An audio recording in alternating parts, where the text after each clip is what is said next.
what the smartest companies are doing right now is they basically have two product roadmaps. One roadmap assumes that AI is going to keep getting better, but it's not going to be what people scientifically think of as AGI in the next 5 or 10 years. And then they have another roadmap, which assumes that all these crazy things happen. You want to structurally build a product so that if OpenAI or Google, Anthropic, et cetera, if they release a model that is twice as good as the model today, your product gets better. Most of our customers are forecasting at least 50% of their engineering projects over the next year or two involving AI, and probably 100% in the next 5 years. What we're seeing is that the paradigm around building software is totally different. It no longer revolves around code sitting in an IDE. It revolves around data that you get from your users and prompts that, not just engineers, but product managers, users, other people are able to contribute to control and affect how the software actually works. I hate meetings. So at Braintrust, we have one company meeting per week. Okay, wow, per week. I thought you might say day. No. Okay. It's one per week. And the longest it's ever taken is 15 minutes. Folks at larger companies, will chuckle, and they should, but we give people an insane amount of autonomy. And, I'm actually the type of person who believes it's better to give people a lot of autonomy and for them to mess up occasionally or be slow or unproductive for a week while they're wrapping their head around a problem than to micromanage people.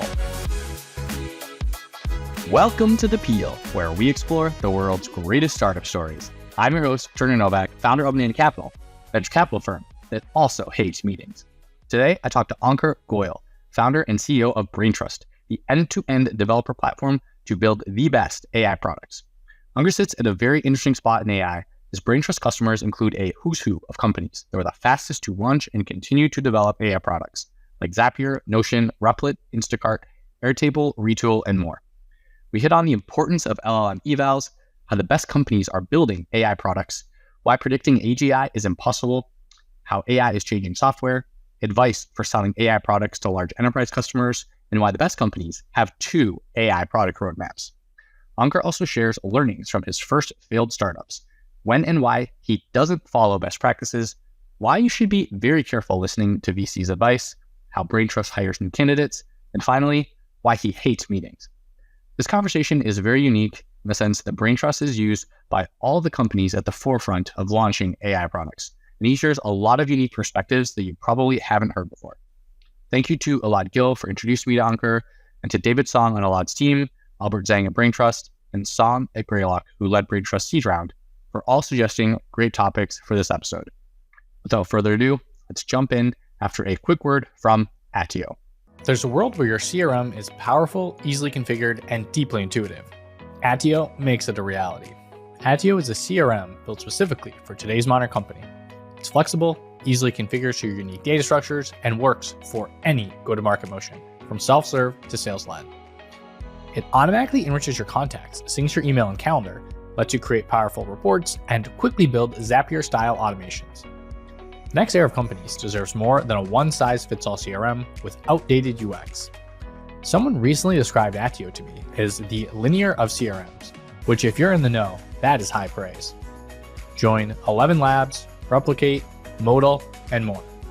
Try Attio instantly at attio.com, that's ATTIO.com, or tap the link in the show notes and scale your company to the next level. Ankur, how's it going? Great. Thanks for having me. Excited to have you. So your company, Braintrust, you do a lot in AI. You kind of sit in the middle of all of it. Can you just kind of talk about what you're seeing that's going on right now, just from your viewpoint? Yeah, I think the most exciting thing is that every company, whether they're a software company or whether they have software in their company, which is basically every company, is trying to figure out how their products, how their internal processes, how their core business changes with AI. And it's kind of like a primordial soup right now. It's so exciting.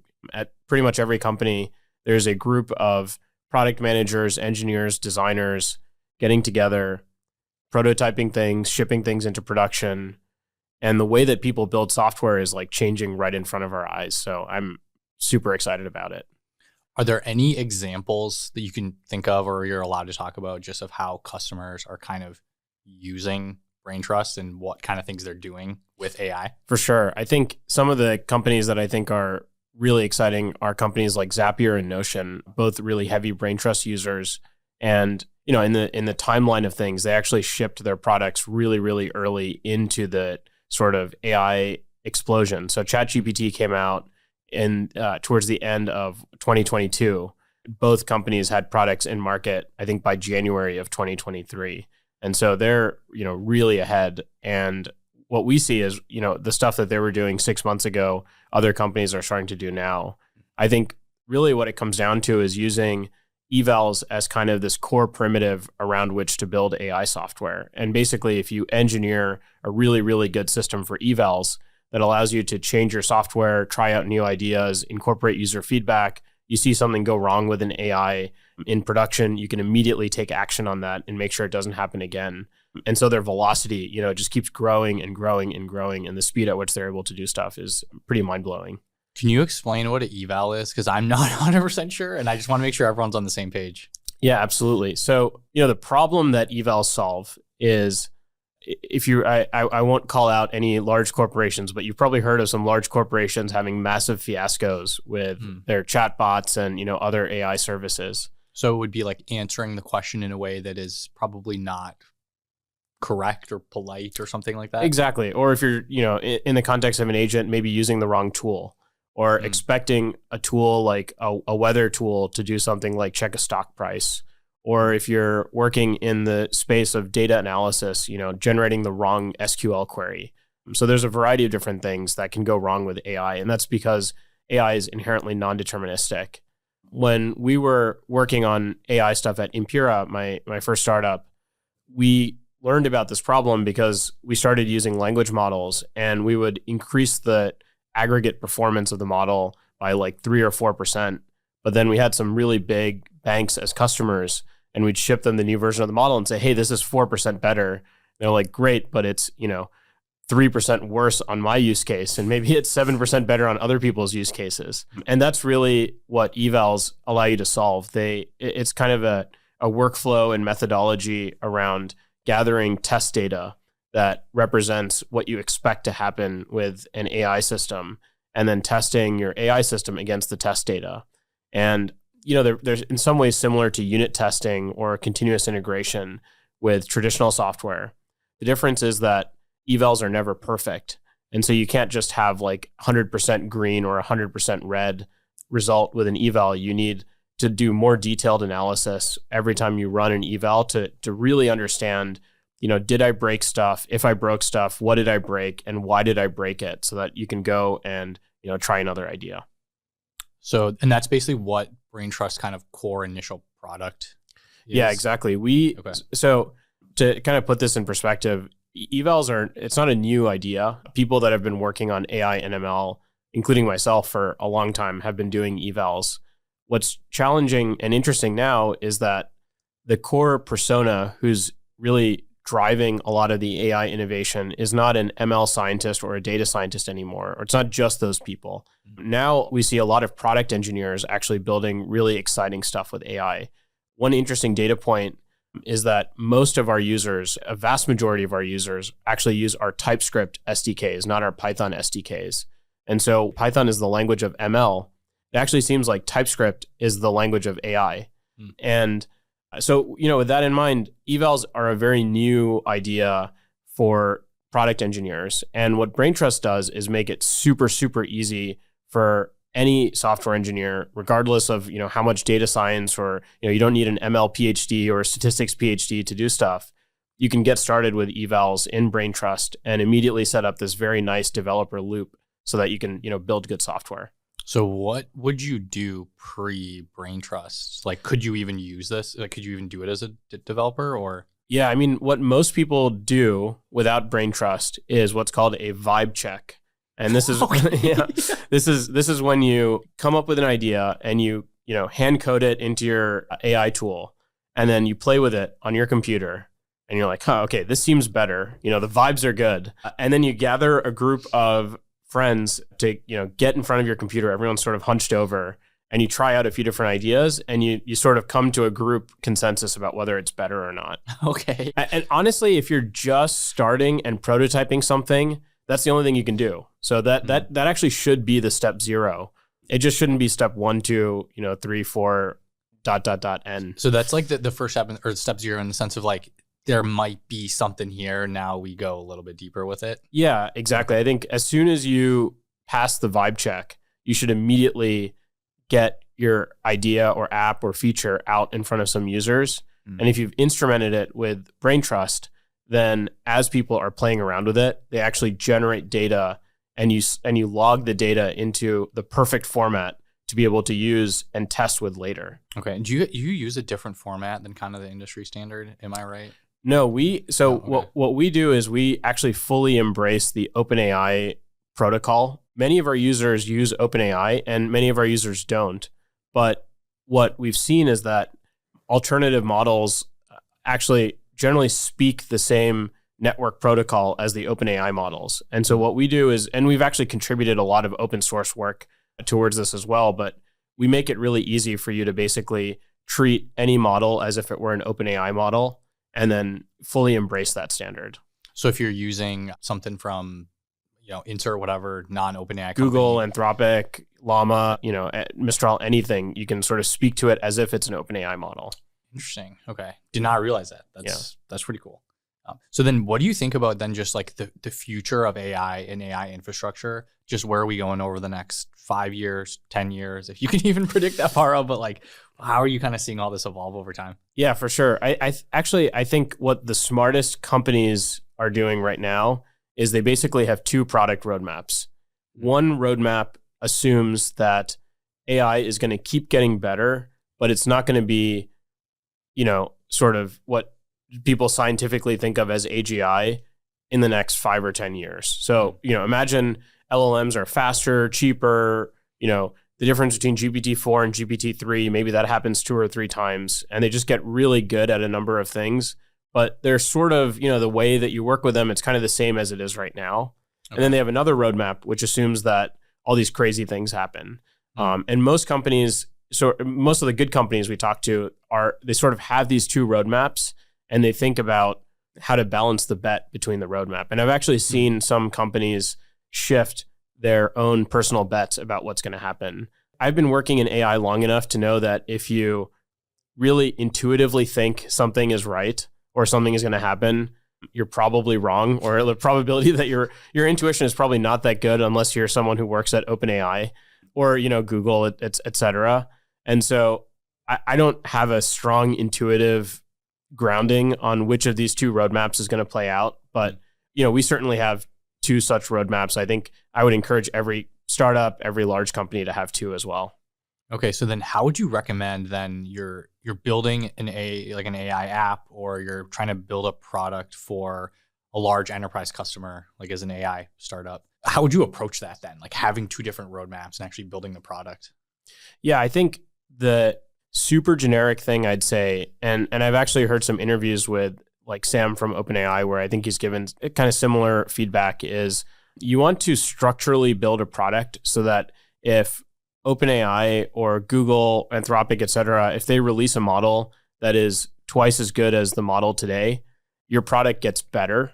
You don't want to build a product that if they release a model that's twice as good, it gets worse. And so I'll give you an example. Let's say that you build a product that does some kind of medical recommendation thing, and you're able to solve like 30% of the medical questions that come in, and for the remaining 70%, you can't. You're like, sorry, the technology is not there yet, and you figure out some really nice UI or whatever to handle that.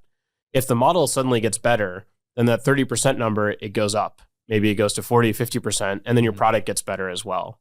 So that's a really good strategic way to position yourself. And I think in those 2 roadmaps, with a product like that, it's more about the speed and maybe the TAM that gets affected. So maybe in the roadmap where AI stays roughly the same, over time you start to build like a deeper workflow, but you assume that the number is maybe capped at like 40 or 50% automation. And in the timeline where we achieve, hardcore AGI over the next few years, maybe that number goes to closer to 100%, and you don't think about other, broader ways to build value because you can unlock a lot of TAM with that.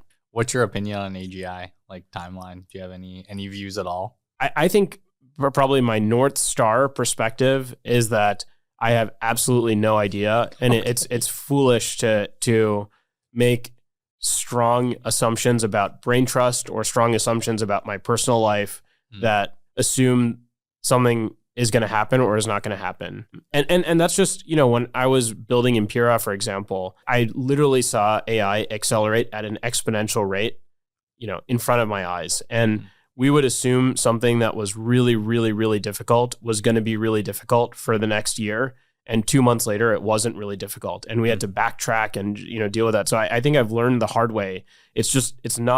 We are not well equipped to estimate what's going to happen with stuff like this. And so it's hard to use intuition. In terms of my personal perspective, I honestly, I see there's like two kinds of people. There are people that spend all day working with LLMs, and there are people that don't.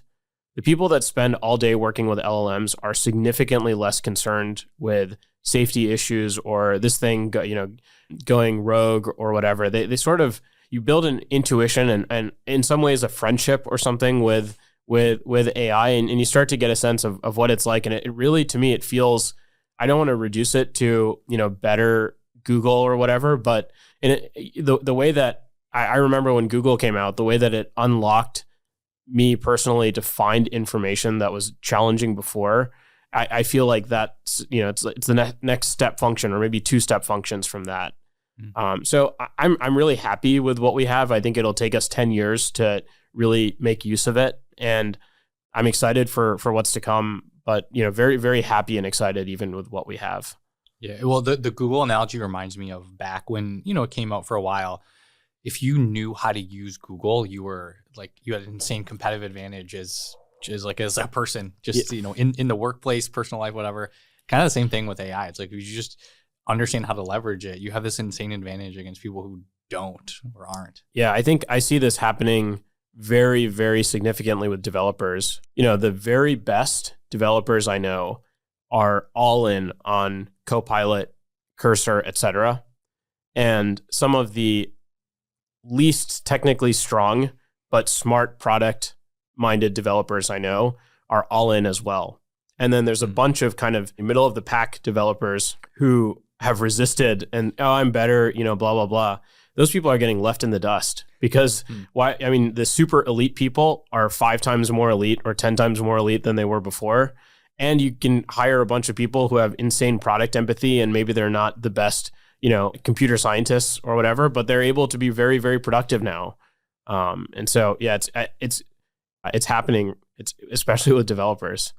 Just over the next, then, I don't know, as AI kind of evolves, do you see that statement becoming more and more true? Like, what do you think is going to happen with developer tooling just over the next decade?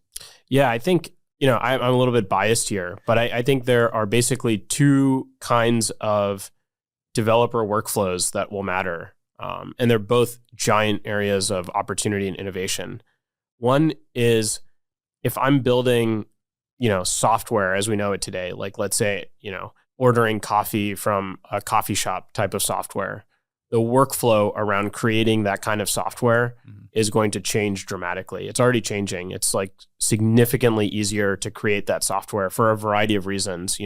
I think Vercel is a huge example of, they're doing a lot of great AI stuff too, but even if you just subtract the AI stuff, the very, very little amount of friction that's required to spin up an application, host it, have authentication, modern JavaScript, all that stuff, it's just very low compared to what it used to be even 5 years ago. And then you add AI on top of that. If you want to spin up, an app or a website to order coffee at your local coffee shop, it's just very, very easy to do that. And I think what we're going to see a lot of innovation there for simple software, for complex software, for getting from 0 to 1 prototypes to software maintenance, code review, helping with testing, helping to understand tests.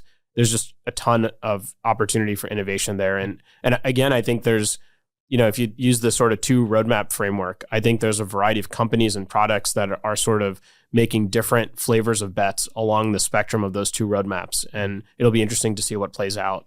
And then the other kind of software that is really going to matter, again, this is where I'm biased and I'm really bullish on what we're doing at Braintrust, is the software engineering that goes into building really good AI-powered software. And today, AI-powered software is a relatively small but important initiative at most companies. Most of our customers are forecasting at least 50% of their engineering projects over the next year or two involving AI, and probably 100% in the next 5 years. So this means they use AI to build the products, or the product has an AI component? Product has an AI component. Okay. Yeah. And so I think the first category is about using AI to develop software. And the second category is building really good software that uses AI, or really good software that has an AI component. And I think what we're seeing is that the paradigm around building software is totally different. It no longer revolves around code sitting in an IDE. It revolves around data that you get from your users and prompts that, not just engineers, but product managers, users, other people are able to contribute to control and affect how the software actually works. So then Braintrust does more than just evals at this point, right? For sure. Like, what's kind of just like the spectrum of what people are using it for? Yeah, so we like to think of Braintrust as the end-to-end developer platform for people to build the world's best AI products. And I think we're very fortunate at this point to work with like literally the companies that are building the world's best AI products. So I feel like, in collaboration with them, we've, companies like Notion, Instacart, Airtable, Zapier, Coda, Replit, I think I saw on the website. Replit, yeah. Airtable, if you didn't say that one yet. Yeah. It was just like logos of like your favorite companies, basically, like all the ones you know really well. They're all really great, and and many of these companies, the founders are like daily active users of Braintrust and just sending us heaps and heaps of feedback all the time. So I think we've been able to productize actually a lot of their workflows around building AI software, and at a high level, I think basically what we like to think about is in the old world of building software, which is pretty good, actually. There's kind of three big components. There's the IDE, the CI/CD, and observability. And in Braintrust now, we actually do all three of those things. So we have a prompt playground, which allows you to basically create and test prompts, test models side by side. You can run evals. It's a really powerful multiplayer, collaborative, version-controlled IDE system that allows you to basically build the prompts that power your application.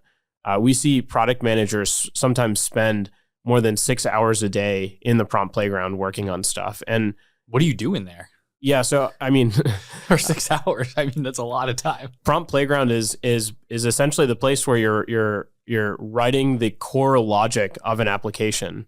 And so let's say you're working on a new product idea and you have a handful of examples of the product idea. Nowadays, what you can do is, maybe take 3 examples. Let's pick something like creating a shopping cart list automatically based on a user's query. You might have like 3 examples of like, hey, I want, new clothes, or I want groceries for my trip this weekend. Maybe take 3 or 4 of those, write a few prompts, test out a few models, see, does the quality to speed trade-off of GPT 3.5 versus GPT 4 versus, Claude 3 Haiku, like how do those compare today? Because it might be different than yesterday. Because people put out updates. Oh yeah. One model updates, you want to compare with every other model again, right? For sure. Yeah. People recalibrate this stuff almost on a daily basis. So, try out 3 different prompts at once, tweak the prompts, try to get to a good state. You can save the prompt from the playground, and then with 1 line of code, use it inside of your application, ship it to some users, maybe internally to start, and then auto-generate all the logs from their interactions. And then, sit down as a team an hour later and say, hey, what did you think? Oh, these 5 interactions sucked. Okay, great. Let's open them up in the playground and start tweaking and see if we can get better performance. So you'd be trying different models. You'd be trying different variations of, insert whatever approach to trying to do the grocery specific or the clothing specific example of the shopping cart. For sure. Different tool calls, there's so much stuff that you can try. So why is it a big deal? You talked about how there's these three different components, the IDE, CIDC, and the observability. Why is it a big deal to have them all in one place? It's really because everything revolves around data. And observability in Braintrust product is kind of like the top of funnel for you to capture really, really good data. The classic example is you're building an app and you ship an internal version, and maybe your CEO tries it out or something and says like, hey, this query sucked. And then they send you a screenshot. What are you supposed to do with that? Most of the time you look at it, you forget about it. Or you maybe you keep it in the back of your head and vibe check it the next time you change something. Yep. But what people who use Braintrust do is the CEO sends that, and then within 1 second they find that interaction in their logs. They can see every single input, output, every model call. You can click a button and reproduce the model calls directly in the Braintrust UI, fiddle with the models, all of that stuff, and then save it into a data set. Now that it's in a data set, every time someone runs an eval or every time your PM is playing with prompts in the playground, that piece of data is under consideration for what they're doing. And so the fact that all of these things are able to share these data sets that you curate and build up in Braintrust is very, very powerful. That's why they have to be in one place. Because it's just easier to check the logs, see what's actually going on versus you'd be another program for it or something. Or Exactly. Yeah. I mean, in the absence of Braintrust, what someone would do is go to one logging system and then look at all the logs, and then literally in the UI, like one of our customers used a big data warehouse, a very popular data warehouse product to do this stuff before they used Braintrust. It's probably super expensive, I would assume. It's super expensive, and they would hand write an SQL query. And then in the UI of the data warehouse product, which is just for testing basically, copy out the JSON and then write a script that transformed the JSON into a simpler format, and then copy paste that into a file that they put in their Git repo. There's so much friction there that if someone complains, the chances that you're going to run all of those steps and run them the same time without errors every time, it's just not going to happen. It's like an extreme version of, I used to use spreadsheets, now I use a really good product. Using multiple models, why is that important? Like if somebody they always just use one, why is it a big deal to use more than one or many? Most of the companies that we work with are bought into one model. Okay. If I zoom in further and make a less extreme statement, I would say most of the projects that people work on revolve around one model. And I would maybe offer a very, very technical analogy that I think about a lot, which is, are models more like CPUs or are they more like relational databases? And by that, I mean, AWS has hundreds of different instance types. All of them have different CPUs. Some of them have ARM CPUs. Some of them have Intel CPUs. There's all this variety. But you can take pretty much any piece of software and run it on pretty much any EC2 instance type, and you get different performance or different results. Maybe 1 out of 1 billion times there's some kind of error or something. It's not common, but it's a very transferable thing to go from one CPU to another CPU. On the other hand, you have relational databases. Every database speaks SQL, but if you try to take an app that's built for one database and move it to another database, it requires an insane amount of engineering work to re-encode the quirks of one SQL implementation to another. If you can't tell, I've worked on databases for a long time, so a lot of stuff I think about is in terms of databases. And it seems to me like models, everyone thought they would be more like CPUs at first, like you can transfer stuff from one model to another, but they're actually turning out to be more like databases. Like they all ostensibly speak English, but the dialect of English or the accent of English that Claude speaks is different than OpenAI. And so what we see is in the beginning of a project, people tend to evaluate a bunch of different models and sort of recalibrate what trade-offs today are best suited to the project that they're working on. But once they settle into a particular model or model architecture, they just sort of try to make the best of it over time. And that tends to yield better fruit than, reevaluating your model choices every 2 days. So someone might be using multiple models at their company or for their job, but each individual project or software or whatever typically will just run on one model. Yeah. And of course, there are exceptions. Like we see some companies, for example, a somewhat popular thing to do is to have one model that is sitting at the, the front line of chat, and it can be much simpler and do some basic, English, polite English, whatever, back and forth. Maybe it's even fine-tuned to some particular domain, but then have more use case specific models that implement more complex workflows that you sort of drop off to. That's not super common actually, but it more than 0 people are doing that. Okay, so there's at least one. So how do you pick the right model? Like there's a bunch, I think Google just released a bunch of new ones like last week. Every time Facebook updates the Llama model, like there's a bunch of, like there's so many options. How do you pick what you should use?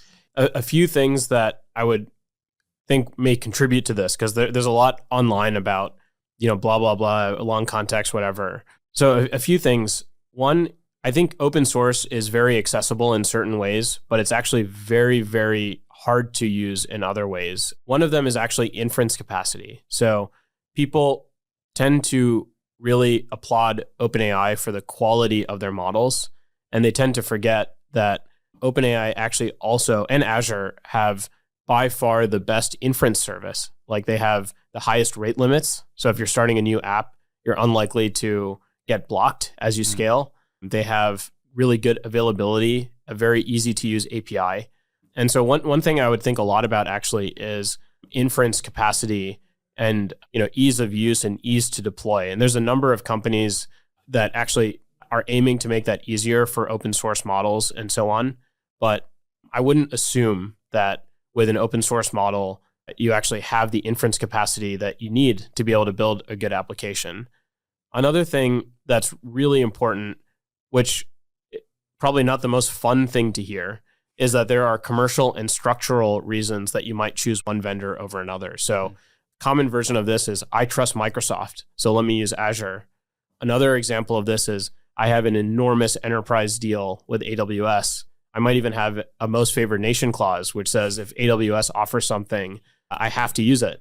Interesting. I didn't know that was a thing. That's crazy. It can be, yeah. And so in that case, you should use Bedrock because, it practically speaking, you can do all the things that you need to with the variety of models that Bedrock offers. I think Bedrock is really hard to use. However, we've actually solved that problem with Braintrust with our proxy. So you can actually communicate with Bedrock as easily as you would use an OpenAI model. But in that case, you should use Bedrock. And I think there's a similar set of reasons structurally that it might make sense for you to use Google's models. And then, of course, there are technical merits. You might have a use case for which it makes sense to use, a million plus tokens context window. You might have a use case where you need extremely low latency, and what GPT-4o or Claude 3 Haiku offer is really, really appealing to you. And so I think that there's also technical considerations, although at this point, I personally think you can achieve the technical things that you need to with more than one option. And so the structural stuff ends up being more important. Interesting. So if I'm somebody listening to this where I'm I feel like I can't keep up with AI over because things are changing so fast, what would you recommend? Or maybe what's your process for just staying on top of everything that's going on? My recommendation might be a little bit different from my personal process. So I'll give both. Okay. My personal recommendation is to pick one major vendor and become a fanboy, and it's okay, or a fangirl. It's okay. I think I know and think extremely highly of the people at OpenAI, Azure, AWS, Anthropic, Llama. They're actually all wonderful, and they're competing. It's great for the industry, and you can build really great stuff with any of these technologies. I meet a lot of people who waste time debating the merits of one or the other, and I meet other people who instead are like, okay, I'm using OpenAI or I'm using Llama, I'm going to make the best of it. And you can be fairly certain that if there's an innovation with one model, the other models will pick it up. So just stay focused, pick one path and try to actually build a good product rather than spend a lot of time trying to keep up with what other model providers are doing. In our case, I think we are very, very specific with trying to work with companies that are innovating and building extremely good relationships with the engineers and the executives who are driving that innovation. So my news diet is firsthand anecdotes from people at, the folks that we've talked about a few times who are our customers, just asking questions or sharing observations. And that's been really great. What's the most interesting thing that you're hearing or seeing from them? Maybe you've already hit on it, but or maybe something else, like anything interesting anecdotes that you're seeing from all those conversations? Probably the number one thing that I would say is everyone uses function calling or tool calling, which is probably not the most popular feature of models. Like if I asked you hey, tell me the difference between this model or that model, whatever, I'm not sure whether you'd say tool calling is a thing. But if you ask people like, hey, you're using OpenAI, what would you need to be really, really good for you to be able to use Google's models or to use Llama 3 or whatever? The number one answer among people that have stuff that has product market fit in production is tool calling. And the reason is that not because they care about calling tools. It's that tool calling allows you as a programmer to say, I want the model to spit out data that matches this exact format. And the reason that's important is if the data fits that exact format, you can use it in your code. If it doesn't meet that exact format, you're basically, the only types of products you can build are chat products, and that's it. I can't stress enough how important tool calling is and how, I think really, really significant majority of all use cases are going to be on OpenAI's models unless, other folks actually take tool calling seriously. So that's why when you think like I'm thinking examples like Zapier had this most recent launch was a Chrome extension that basically can do things while you use the internet. Essentially, it's kind of like this agent almost that lives in your browser. That's obviously not a chat. So that's one of your customers. That would be an example. 100%. And that's even a more obvious example. I would say, if you're a company that's building, document related software, you might expect everything to just be coming out as plain text. But the reality is it's all actually coming out as data. And so even the companies that are building free form question answering stuff that's interesting, they're all structuring the outputs in terms of tool calling. I mean, even with Braintrust, our eval stuff, it all uses tool calling. So we have a scoring function, for example, called factuality, which tells you whether the answer that a model spit out is factually correct with respect to a reference answer. And that thing uses tool calling to help the model organize its thoughts into a few different categories. And then just as importantly, we're able to surface that data back to our users who are developers so they can make sense of, maybe why the answer was incorrect or why the model got lost. So it's just critically important. And then if I'm non-technical, I've never heard this word tool calling before. Can you just explain what that is? Because I want to make sure everyone's on the same page. Yeah, for sure. Tool calling is basically an option that you can provide to a model or a configuration parameter that you can provide to a model that says, I'm going to give you a prompt and I want you to spit out, your answer, but I want it to match this exact JSON format that can be used elsewhere. Exactly. Okay. Yeah. Yeah. Makes sense. It's basically like the equivalent of an API spec, but for a model. So tool calling is like APIs for LLMs. Exactly. Models, essentially. Exactly. Yeah, that's a good way to think about it. Yeah. Okay. One other question, just in terms of, I've kind of seen there's like a little bit of this debate of LLMs are going to replace software engineers. Like, I don't know how true that is, but what would you say to somebody who maybe is worried about that? Like maybe they're a young person, they're in college, they're majoring in computer science, they want to be a software engineer, and they're like, I'm not going to get a job.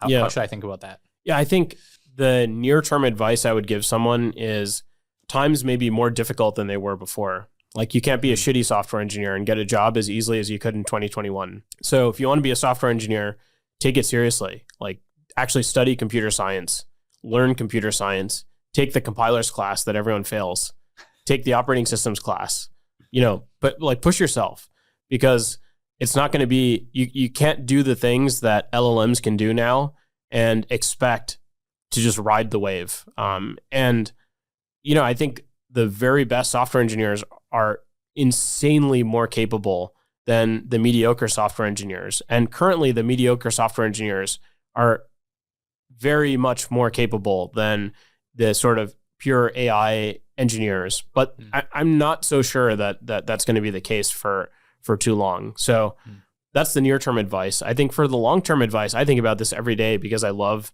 computer science and, I don't personally love pottery or, some other artisan crafts, but it may go that way, is you got to think about the two roadmap things, right? Like in the AGI roadmap, what is your personal career roadmap? Probably should build some other skills, whether it's talking to customers, designing things, recruiting, maybe take a plumbing class because that job is probably not going to be displaced for a long time. You can easily make 6 figures. You can doing that stuff. Yeah, we're actually thinking about adding it as a company perk. So Wait, what? Yeah. So many companies have a voluntary educational perk. Okay. We're thinking about having a plumbing class perk. Seriously, like a vocational perk. To learn how to be a plumber. Yes, or another vocation that of your choice. Yeah. Interesting. Yeah. Is this like kind of like as a tongue-in-cheek perk, or is it very serious? Like you should probably learn how to be an electrician. It's one of those things that at this point that feels like a joke that we won't be laughing about in the future, but it is our way of pushing ourselves to think about the 2 roadmap sort of thing for the future. And you like love programming. I just know I've like all this like you like I would put you in like the top 1% or 0.1%, very, top whatever percentage. How did you get into it? When did you first start programming? Yeah, so I have a friend in high school. I wanted to be a doctor my entire life because my parents are doctors. They're the first people in their family who really did higher education. It's a really big deal to them.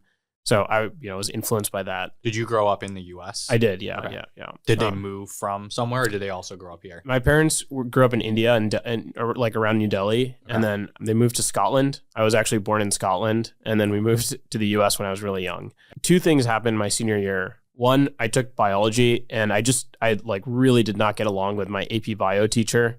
This is high school? This is high school, yeah. Bio is, if taught incorrectly, is all about memorization.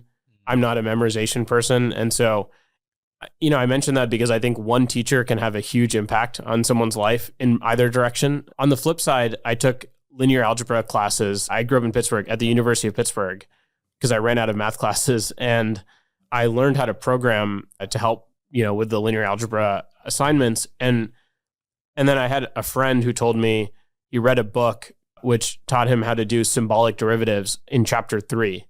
And that blew my mind because I was doing a little bit of programming with this linear algebra stuff, but the thought of writing a program that could symbolically manipulate an equation, I was like, oh my God, that can't be possible. And I understand probably for 99.9% of listeners, they're like, what is wrong with you? But that motivated me like you could never believe. And so I read the book, which is called SICP. It's actually a famous book that MIT used to use to teach people how to program. And I read through chapter 3. I wrote that program about how to write symbolic derivatives, and I literally knew what I wanted to do for the rest of my life. Was do algebra and derivatives or program? Write programs that powerful. Okay. And then did you go to college for engine? I did. I went to CMU and studied computer science. And you dropped out? I did, yeah. Why'd you drop out, or what's the story there? Again, influenced by my parents, I had this narrative for my career, which was either work at a big company or do a PhD. And I interned at Microsoft after my sophomore year of college, and I hated it. And I realized that, it's kind of like pick 2 of 3. The 3 things are impact, creativity, and sleep. And at Microsoft, every character of code that I typed was actually pretty significant. I was working on Bing on the distributed compute infrastructure back then. As an intern? Yes. Okay. And the characters of code that I typed were processing like billions and billions of rows of data from Twitter and all this other stuff to power search ranking. It was pretty cool. But I worked for like 4 hours a day. And I was constrained from working more because interns weren't allowed to run batch compute jobs after 5 p.m. And so I was just really, I felt very constrained. And so, no problem. I'm constrained in this way, so let me do research. And so I started doing research and started doing that through to the next summer. And there I realized I picked creativity and sleep, but there's no impact. Like, the research we were doing was really fun and cool. But I remember Facebook released a paper about, I was working on low power database stuff. They released a paper about how they were doing low power databases at scale. And I was like, okay, the stuff I'm doing is cool, but like they're actually, running this stuff. That's so much cooler.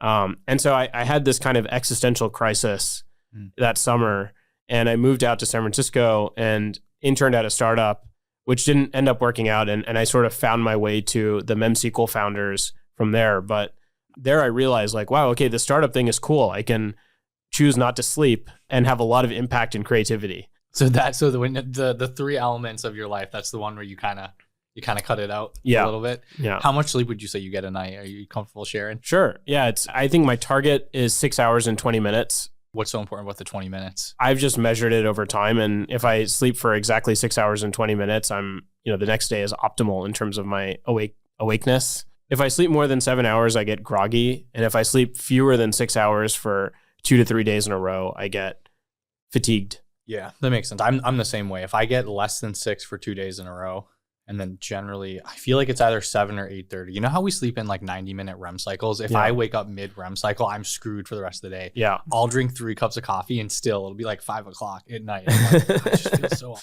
so yeah, it's important.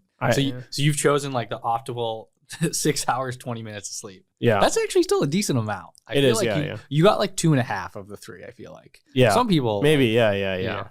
Okay, and then when you were at MemSQL, it was acquired by Single Store, was the name. Was it acquired or was it the same product? No, they renamed the company from MemSQL to Single Store. Oh, yeah, okay. Yeah. That's what it was. And then your wife, Alana, said, this is where you like learn to be a grown-up, basically. It was like, because I guess you were still technically at college age. Can you just talk about that? She said, this is something we got to hit on. Okay, so first I would say Alana definitely is the one who helped me be a grown-up. So okay. I'm not so sure I even was. Maybe it was enough of a grown-up to interest her when we met. Okay. But one thing I often think about, I remember it was June of 2012, maybe 2012, 2013. I was like, it must have been 2013. Yeah, I was 22 and we were about to close our first big deal and we just hired a salesperson. This was a Single Store. At MemSQL Single Store. Yeah, okay. Yeah. We just hired a salesperson and he was calling the customer and they were like, we don't want to talk to a salesperson. So they sent me out to New York and imagine like a 22-year-old wearing a suit that where like the sleeves are like longer than longer than the NBA draft pictures where they're all wearing these like long suits. Have you seen those? Exactly. Yes. It's like 95 degrees in New York. Okay. I went on a red eye because I didn't know what I was talking about or I didn't know what I was doing, traveling. And I showed up and spent all day, debugging their database stuff with them. And they ended up being our first big customer, which was awesome. But nice. I just had all these formative experiences. Really, Eric, who was the CEO, and Nikita, the CTO, they really gave me, I would say, an unfair amount of autonomy relative to my age and experience. It was an incredible opportunity. And so, I got to meet and work with a bunch of customers, many of whom I'm still in touch with today, and use Braintrust. Nice. I got to hire a team. I learned how to manage people. I learned how to hire people, fire people. I met a bunch of VCs, many of whom I'm still in touch with today. And so it was just an incredible foundational experience. I think, anyone who's lucky enough to work with founders early in their career who give them just this insane autonomy to do things that they've never done before, you should just jump on that opportunity. Like if I'm 22, I'm looking for my first startup job, like maybe I just graduated or maybe I'm thinking about dropping out or wherever I'm at, and I'm trying to find that opportunity. What should I look for in terms of like the founders that I'm working with? I would just be super upfront about the things that you want to do, and it will be very clear. So I remember most of the companies I talked to, I said, I want to start a company someday, and I want to talk to customers, and I'm willing to work as hard as humanly possible. And some of the companies I talked to said, oh, no, you shouldn't do that to yourself, blah, blah, blah. It's like it's probably not a fit. Exactly. Yeah. Some companies I talked to said, oh, yes, as an engineer, our product managers, blah, blah, blah, blah, blah, blah, blah. And you can measure your impact and blah, blah, blah, blah, blah. I remember when I talked to Eric and Nikita, they said, dude, there is so much shit to do. Like, if you want to do something, just do it. Like, I just don't care. It's pretty obvious. Because I might be scared of saying to a founder, like, hey, I want to start my own company one day. Like that might indicate I'm going to leave in like 2 or 3 years. So you're saying that that's actually okay to go say to well, if you're thinking that, you should say it. Yeah, right. That's true. I mean, most good founders, they want to be part of that. I mean, and they want to hire other autonomous people. They want to hire autonomous people. They want to invest in your company when you start it. They want to help you start it. They want to collaborate with you after you start it. I'm still extremely good friends with both of those, with both Eric and Nikita. And I ended up staying at MemSQL for 5.5 years. Every 6 months, we had a discussion about career and, is this the right time for me to start a company or whatever. And, maybe if I wasn't upfront with them, I wouldn't have had the opportunity to be the VP of engineering Because I remember I had a dinner with Nikita at some point, and I was like, look, I feel like I'm, I've built, and by the way, I was totally wrong about how much I thought I had learned and stuff. So, okay. But I was like, I feel like I've learned all this stuff. I'm not sure how much there is left for me to learn, blah, blah, blah. Yep. That's just totally wrong. But, for me to continue doing this, I want to understand what's the next step in my career. And Nikita, I remember he was like, well, there is an opportunity to lead the whole engineering team. And it's not going to be easy, but over the next 6 months, we can work together and try to set you up for that. And if it works, it works. And if it doesn't work, and I need you to commit, if it works, to, staying for at least 2 years. And if it works, that's great. If it doesn't work, you can do something else, no problem. And it worked. And then we had the same discussion, a couple of years later, and I don't think anyone wanted me to leave. And there's a lot of, discussion obviously around that. But, the conclusion from the discussion is, hey, it's been 5.5 years. Maybe it's time to do my own thing. And it was totally fine. And this is what Sam, is he on your board or one of your investors? He led our seed round. Yeah. Okay. At Greylock. And he said this was before Braintrust. This was Impera. Yeah. He said you made the very first version of the product. You hacked on a flight, basically. What's the story there? I was starting to think about Impera, which was we basically helped companies use Stone Age nowadays AI to understand unstructured data. And this was NLP, natural language processing. Yeah, but back in that day, the only thing that worked was computer vision. So we were at first, I was just super fascinated by the idea of AI and ML changing how compute and data talk to each other.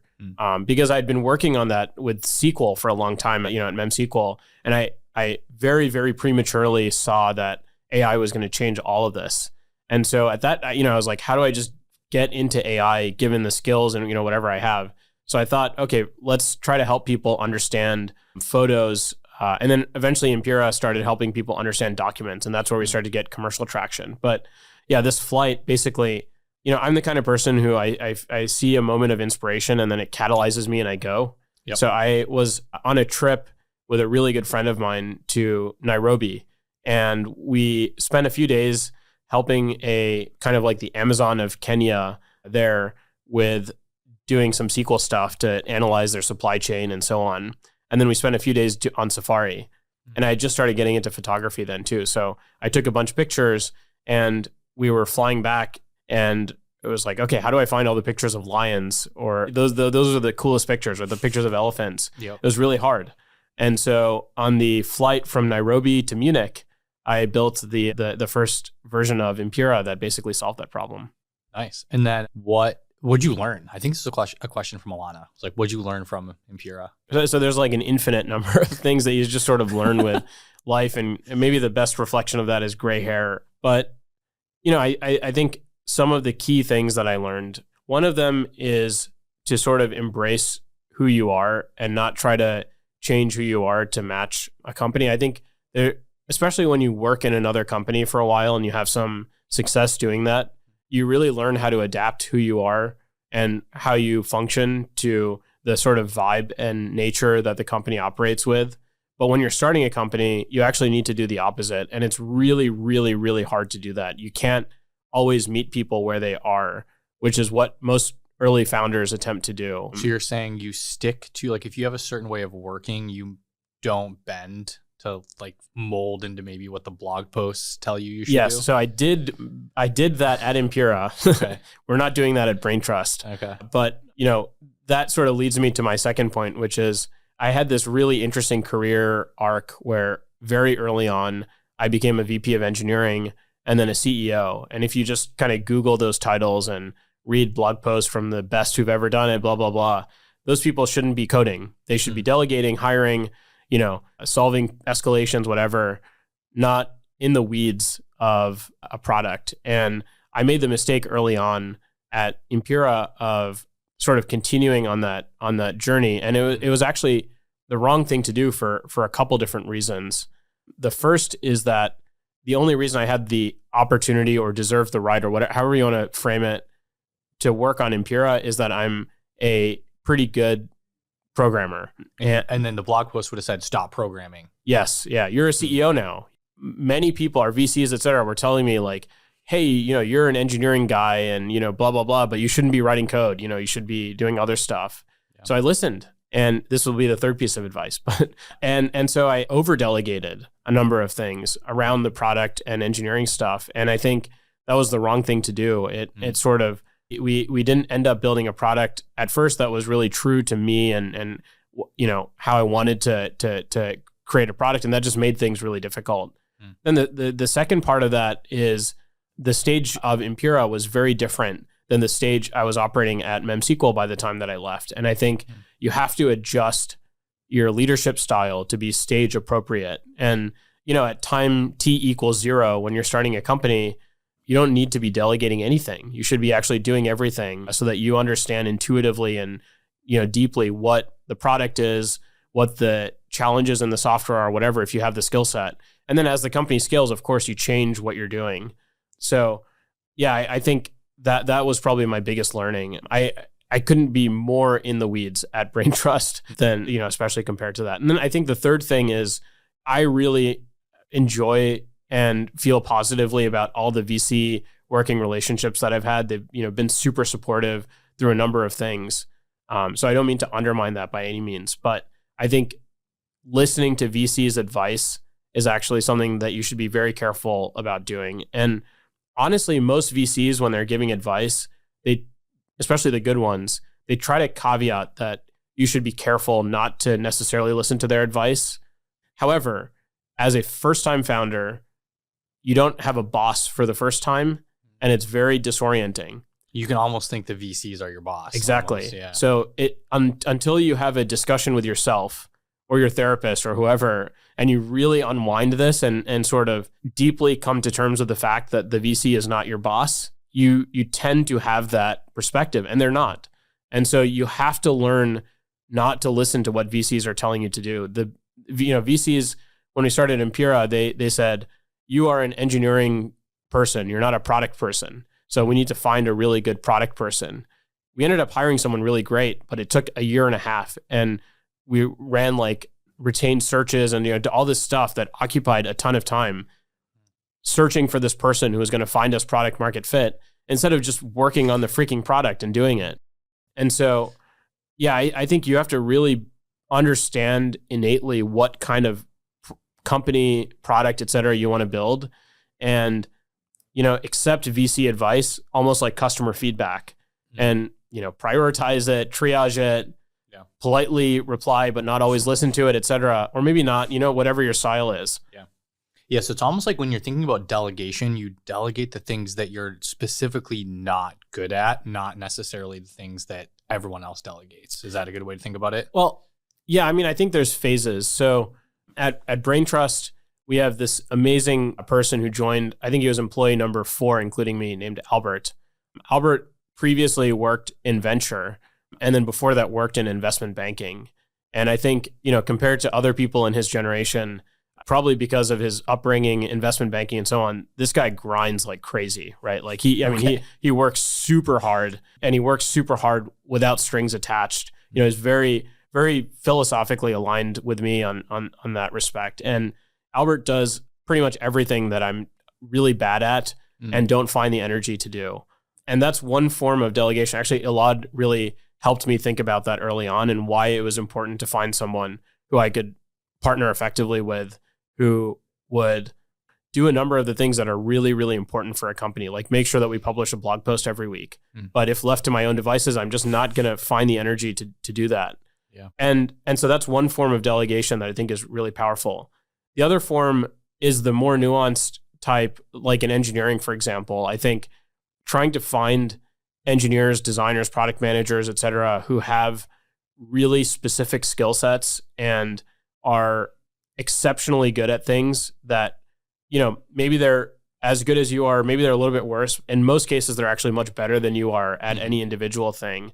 And then figuring out how to enable them and equip them and delegate to them effectively is really important. So, with a number of our engineers, my job shifts from understanding customer context and writing the code to trying to be the frontline customer support and pull all the customer context into one place that a really good engineer can look at and then figure out what to build, why to build it, whether to build it, and actually build it.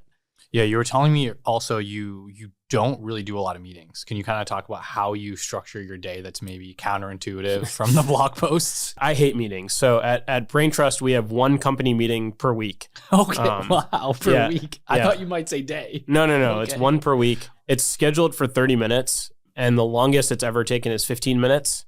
We're actually going to make a change to the meeting starting next week that adds, because now we have 7 engineers on the team. So we're actually going to add a new component to the meeting where everyone does a demo.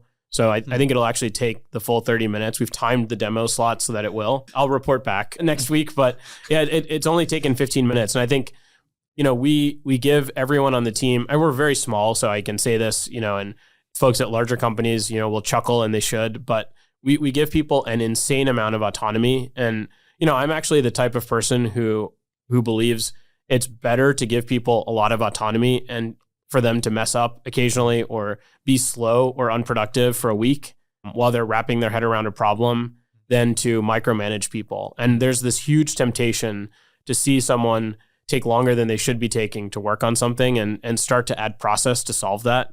But actually, if you hire the right people, they know that too. And they might be working through their own journey of why something has taken them longer than it should. And then the next time they work on something, it won't.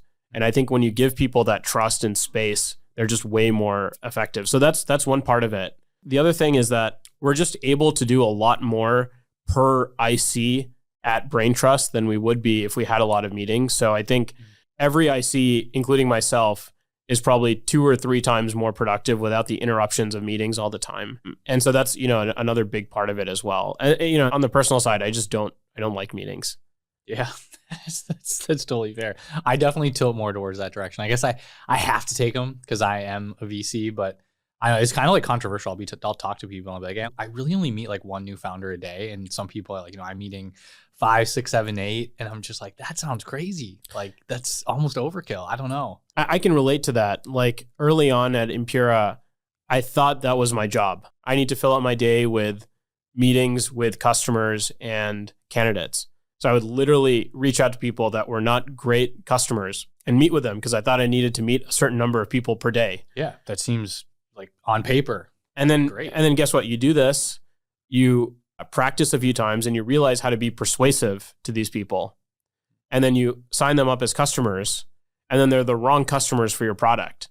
And then you're screwed. Or you meet a bunch of candidates and they don't meet the bar inherently that you need for your company. But you talk to all these people, and like any other human, you start empathizing with them, and you think, oh, this type of person, whatever, they're not so bad. Maybe we should hire them.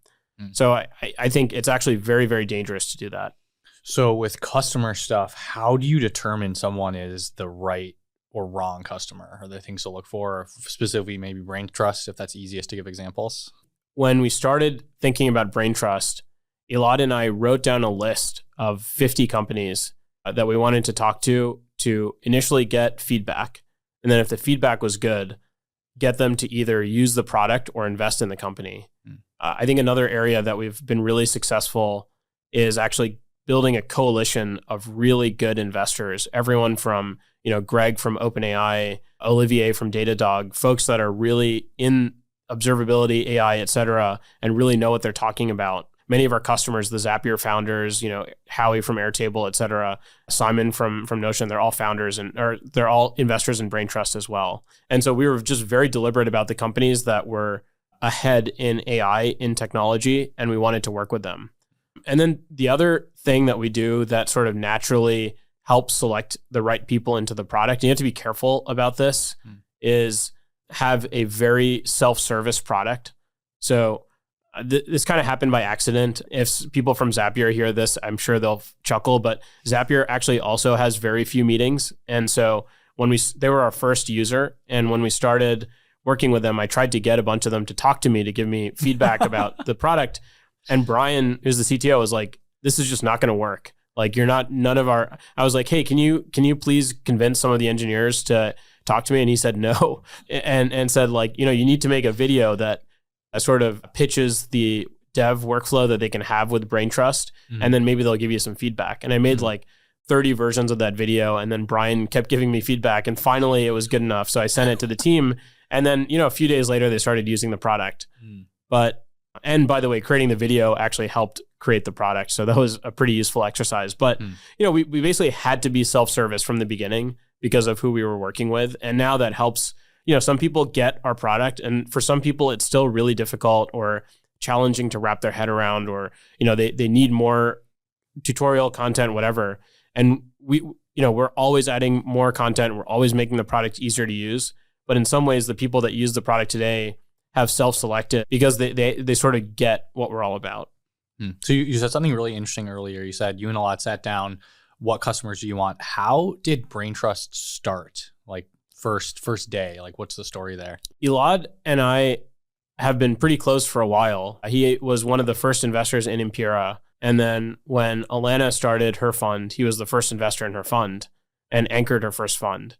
And Impera had its ups and downs. One thing I'll say is when we were working through the acquisition, which was not a straightforward process, Elad, who was one of the smallest dollar and equity investors in Impera, which is the furthest from the case in Braintrust, was one of the most helpful, probably the most helpful person through the acquisition process. I mean, just like I mentioned, the list of 50 companies, when we were working on the acquisition, he helped me come up with a list of companies to work through the acquisition with. And I talked to him daily for probably 3 months while we were working through the acquisition. I think, you all know how busy he is. It's crazy. And so I think super highly of him, and I enjoy every interaction I have the opportunity to have with him. And so when I was at Figma, we would continue chatting about, various startups and, this company is working on database stuff. What do you think? And so on. At one point, we were talking about AI as it started picking up, and he was like, "Hey, what kind of stuff have you guys been building?" and so on. And I pointed out that at both Figma and Impera, evals were a big problem, and we had to build our own solution to it. And that we had tried using, other kinds of products that were built for ML research and, data warehouses and stuff. And it never really worked. And so we had to build our own tooling. And I was kind of joking about it, like, this is annoying. And Elad picked up on that and was like, interesting, you've built the same thing twice. And a year ago that maybe didn't matter, but now everyone is trying to figure out how to build with AI. And so probably everyone's going to have this problem. And so we talked about potentially incubating a company that solved for it. And then we wrote down the list of 50 companies. We talked to a bunch of them, and Zapier and then Coda and a couple others, Airtable, started using the product, and they started sending so much feedback that I looked at that and thought, like, wow, okay, there's something very real here. Yeah, they obviously care if they're giving you so much feedback. Exactly. And that's kind of how Braintrust got started. How did you choose the list of companies, like design partners? You might have already mentioned, but maybe a more broader question, just how should you think about design partners as founder starting a company? Yeah, I think the big question, and I probably should have mentioned this when you asked about learnings from Impera, the big question you need to ask yourself is, what customer or type of customer do you want to, slave the next 10 years of your life away for? The relationship that you have with your customers, it's not slavery, but it is. You're serving them. Yeah, it is servitude for sure. Yeah. And you have to enjoy it. You have to understand them. You have to care about the same things that they care about. Because if you don't, and they care about something, and they can't communicate it to you in a way that deeply resonates with you, then you're not going to build the right product for them. And so, I loved the customers that we worked with at Impera. And I especially loved the developers at those customers that we worked with at Impera. But I realized over time that I wasn't sort of naturally relating to them, and I wasn't empathizing with their needs the way that I did when I was working with developers at MemSQL. And so, yeah, the first thing I would say is you just have to be really deliberate about what type of customer you want to work for. At some point, I was talking about Braintrust to one of my friends who's an advisor, and he was like, yeah, blah, blah, blah. It sounds really interesting, but developers are the worst market, just to sell to. And there's a lot of truth in that. I think grass is greener for everything. But, my thinking was, yes, that's true. There's a number of challenges, but there's just nothing else I can do. And so I'm going to do it. Sometimes that's the best route. Yeah. And then once we sort of determine that, I think what we realized is that, and every market is different. If you're disrupting a legacy industry, I think your calculus might be a little bit different.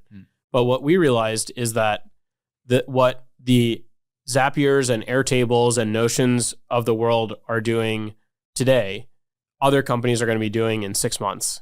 And so how do we work with the companies that are doing today what people later on are going to be doing? And to solve for that, it was actually quite simple.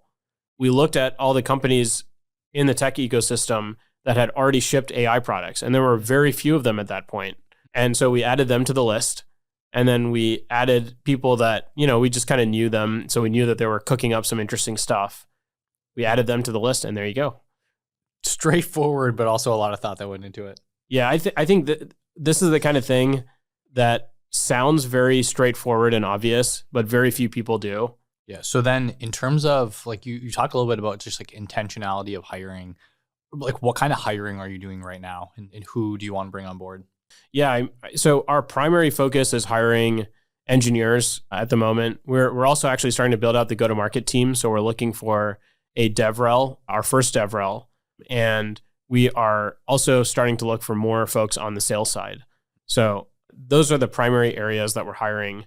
I think Braintrust is in person in San Francisco. We are very low on meetings and structure. You have to really love extreme autonomy and ambiguity. And I would say you have to be motivated by that kind of environment. I will say that compared to other companies I've worked on, the product market fit that we're experiencing is pretty insane. And so I don't want to overpromise, but you will have the opportunity to work with some of the best companies in the world. And the commercial traction that we're seeing it's pretty unbelievable. It's really awesome. Maybe one thing not to be worried about. People actually use the product. Yeah. I mean, we do this really fun work trial thing actually for engineers who are willing to do it. And it obviously is a great way for us to figure out fit, but it actually ends up being a great recruiting tool as well, because, you might work on something that an engineer at one of these great companies is asking for, and then you get to ship it during your work trial, because we ship the product more than 10 times a day. And then you get feedback from them on Slack, very excited, and then maybe a screenshot about how they used it. And you're an engineer, you don't get that opportunity that often. And getting to do that multiple times in a week when you're actually doing a work trial with us, it sort of makes it, like, wow, why wouldn't I want to work here? Why would I go back to the other whatever I was at before? Exactly. So then that work trial, how do you set that up? How did you, like, if somebody else is like, oh, this is an interesting concept, I want to also do work trials. Like, how would you recommend doing work trials? Yeah. I think we've been very inspired by Linear, who wrote a guide about how they do it. We'll put it in the show notes for people. Awesome. Yeah. Awesome. I would say the biggest surprise to me about the work trial is you have to separate how much you like the person from how productive they actually are. And so what we do is after a week, we run 2 mental thought exercises. One is, during this week, was the person less than 0, equal to 0, or greater than 0 productivity? It's actually very hard to be greater than 0 productivity within a week. Or you're saying like in terms of like what they contributed to Braintrust? Correct. Yeah. Okay. So did they add something? Did they add something? Were they neutral, like a no-op, or were they negative? Most people end up being neutral, a few negative, but mostly neutral. And very few people are positive. I think we've hired maybe around 20% of the folks that have done work trials with us full time, we've extended an offer to. So it's not a perfect process, and I'm sure we can do better. And I think we're a little bit better now than we were before in terms of, the qualification before the work trial. But that's okay. It's not, it's actually been a very net positive experience for us. So yeah, one is really to ask that question. And if you believe the answer is greater than 0, debate it a little bit. Maybe have someone on the team who's a little bit more skeptical and work through that puzzle. And then the other thing that we do is the product market fit test, which is, if you took this person away, how disappointed would you be? And because the work trials are often a week, or, many of the folks that do work trials with us, they're in this sort of transition period between jobs. So they end up traveling Like I think almost every work trial, someone has traveled in the middle of it or at the end of it, just because it is their time off. And so they're sort of traveling too. And they fly in, or they just come into the office the full week, or it's all over the place. So we have people who do the work remotely and then come in to hang out with us for a little bit. We have people who come in. We have people that are in San Francisco, and so they're just already there. We're not too crazy about doing the work trial itself in person because, we don't want to create too much of a barrier for someone to try it out. But you can tell pretty quickly whether you sort of miss having the person around or miss having their presence. If you're sort of triaging issues and you wish you had this person around to help, like just throw something to because they can, that they can drive it to completion. Sometimes you feel a bit of relief that the person isn't there because, I don't need to like come up with a piece of work for this person to do. So I think the product market fit test is actually a pretty good way of assessing it as well. And the work trial candidates are pushing code into production that customers are using. How did you get comfortable with that as a founder of just kind of letting go of that with a candidate that's not even working at the company? Yeah, I mean, we're very careful about code review, and we leverage this really nice workflow on Vercel. So just to get somewhat technical for a short period of time, one of the cool things about Braintrust is that we allow customers to deploy the infrastructure in their own cloud environment, and we host the UI in our environment.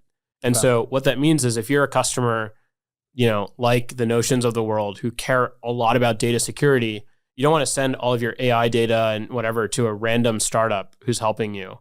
We enable them to store all the data in their own cloud environment, but they're still able to use our UI that's updating all the time. And there's actually not many products that do that, and it's not easy to build. However, once you architect and build a product that way, it allows you to kind of have the best of both worlds between security at scale and rapid development. So with that context in mind, we can change our UI constantly and we can do all kinds of fun stuff. One of them is actually powered by Vercel. We do these preview links. And so if you're working on a change, let's say one of our customers is like, hey, I have this piece of user feedback. I wish this button had this third option or whatever. You can actually work on the change on a branch and then send the customer a link to that preview thing.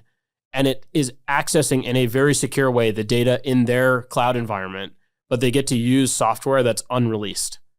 Okay. It's pretty crazy. And so if you're doing a work trial, you can actually work on fairly novel changes. And while you're working on them, you can get user feedback without necessarily landing or shipping the change.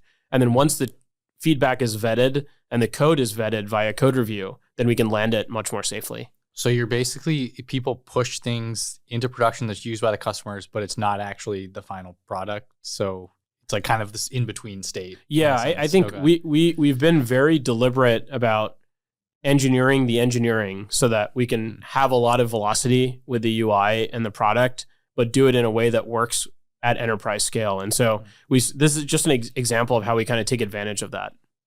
Have you learned anything just in terms of selling to some of these enterprise customers that want AI products or that are trying to build with this stuff? Like any lessons on just like what they're looking for right now? Let me start by saying, if you're trying to sell software to an enterprise company right now, and it doesn't have to do with AI, then it's really hard to get their attention. Really?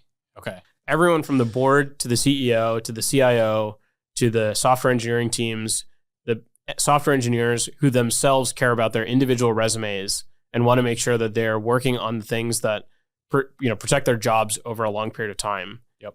They see the opportunity with AI and they are prioritizing it. And so if you are able to help a company with their AI agenda, then you have an unusually high shot at doing business with them.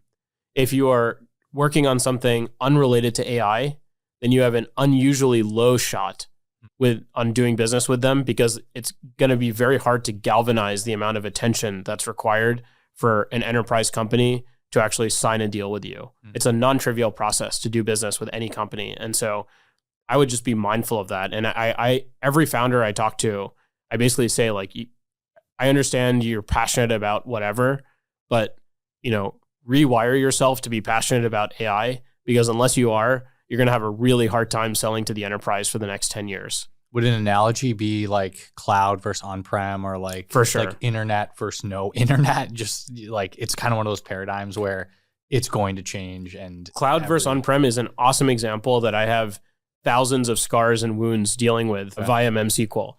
At MemSQL, we were selling on-prem, and there was a lot of opportunity there. But the insane amount of technology and engineering that we had to do to get baseline opportunity and attention from customers was significantly harder, more expensive, slower, et cetera, than our rivals who were just killing it by selling cloud software. And by the way, because of how cloud software works and because of how it was new, the quality bar was lower, because on-prem software, you can only re-deliver it, once every several months, and you have to convince people to upgrade, all this other stuff. Cloud software, you could actually ship broken software and then fix it, immediately. Yeah. And so that's it's radical. And then, if you're working with a company and you're trying to sell them AI stuff, I would be very careful about selling software that competes with internal software engineering efforts to accomplish the same thing. The reason is, if you go to a company and you think about all the things that a company can do better because of AI, maybe let's use a canonical example like marketing, like ad placement or whatever, something like that. Like automating just creation of ad Let's products. Use that. Perfect. Yeah. Automating creation of ads. You might think as a founder, okay, great. I can help every company automate the creation of ads better.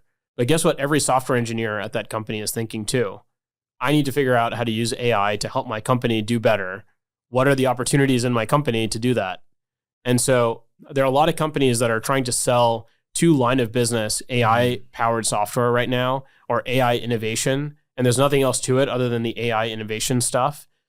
And they're actually competing with the software engineers at that company who are trying to do the same thing and trying to, engineer AI software to do that, because they have the same goal as you do. You do not want to be doing that. And so whether it's this software engineering dynamic or whatever, I would really study the dynamics of how customers, software engineers, the internal forces within a company relate to the problem that you're trying to solve, and then make the solution that you're selling something that enables the human beings at that company to be successful by betting on it. So it's almost like solving new problems in a way, or like something that just people aren't really using software for at the moment, or potentially. Although I think there's a number of problems that people aren't using software for that the software engineers inside of that company might want to solve. You have to be careful. Like the thing about Braintrust that we've been somewhat deliberate with, and by the way, we do sometimes compete with internal efforts or internal tooling, is no one really wants to build logging, eval, UIs, like graphs, tables. It's just like, that's not really fun. It's not fun. It's really not fun. It has nothing to do with your company specifically. Yeah. And so why would we be building this? On the other hand, if you do something that those folks do want to build, then it can be very hard. There's no one size fits all answer to this, but it's kind of generic sales advice. Sales is very much a human thing. So you have to understand how you are helping the humans at a company in a repeatable way with your product, and almost engineer what your product is or why it is that way to help those humans. It's funny that that's the takeaway when we're talking about like AI, like software. Yeah. Okay. Makes sense. Do you have a favorite just like AI product that you've come across recently, or like something that you've liked? Like it can be something everyone's heard of, but any more like under the radar too? Just like cool ones that you've seen. Yeah. Good question. That's from David Song on Elad's team had that question. Oh, great. Yeah. So, okay. I'll give you my thing that everyone's heard of, which is Suno. I earned a lot of brownie points with Alana and her family over Christmas break by making a Suno song for every member of her family. As it wasn't the only gift, but it was like part of it. So thank you, Suno, for that. They're like you type in a prompt and it creates a song out of it, basically. Yeah, exactly. Okay. And then under the radar stuff, it's actually really hard for me to answer that question because I have access to what everyone may have access to in the next few months from almost all the cool companies. Let me put it this way. I think the workflows around AI, around productivity, around data analysis, there's like really, really exciting stuff coming, like just really exciting stuff. Our internal workflows at Braintrust are very, very, very different than if we had started the company a year or two earlier.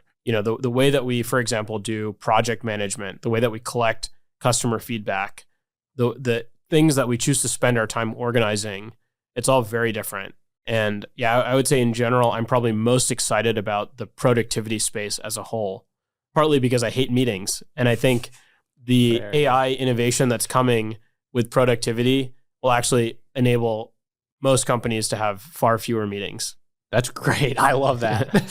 So to kind of recap, it would be just like, there's a lot of big things coming that just like no one's really come out with yet. Like it's like new features. Like it's not just like the stereotypical ChatGPT wrap or whatever. It's like new form factors. Oh yeah. What I find very exciting is that there's some things that are very hard to do with models, but there are some things that are once you see the ideas, you're like, wow, why didn't I think of this? But really the innovation is the UI, the UX, the grind work of collecting good eval data sets and then tuning everything to just work often enough that you're not upset with it. And there's some just really great product UI surface area coming out. So it's basically when you talk about evals, fine tuning, that's what you use Braintrust for. Like exactly. So you guys are sitting right at the middle of all of it. Yeah. I mean, if you want to build a really, really great AI product, you use Braintrust. Okay. Well, that's a good way to end the conversation, I think. Well, yeah, thanks for doing this. This was a lot of fun. Awesome. Yeah, I really enjoyed it. Thank you for listening to The Peel. If you want to support the show, share this episode with a friend and check out our wonderful sponsors in the show notes. If you don't want to miss future episodes, subscribe to my newsletter in the show notes and you'll get new ones plus the transcripts in your inbox every week. Thanks again for listening. See you next time.